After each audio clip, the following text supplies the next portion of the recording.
யாக்கோபிட்ட வந்து என்ன பண்றாரு, அவனை பார்த்து சொல்ற, நீ படுத்திருக்கிற பூமியை நான் உனக்கு என்ன செய்வேன் அப்படின்னு. என்ன அர்த்தம்? டேய், நான் உனக்கு பூமியவே தர்றேன்னு சொல்லிட்டு இருக்கேனடா, ஏன் இப்படி அப்பனை அண்ணனை ஏமாத்தி உன்னுடைய வேல்யூ தெரியாம ஒருத்தன் தந்திரத்துல இறங்குறான் அப்படின்னாலே அவனுக்கு புத்தி செயல்படல, ஞானம் செயல்படலன்னு அர்த்தம்.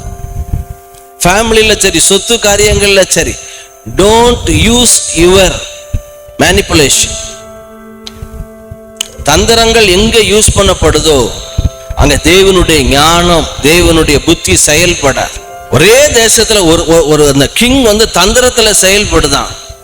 பார்வோன் தந்திரத்தினாலே ஜனங்களை, ஆண் பிள்ளைகள்லாம் கொன்று போட சொல்றான்.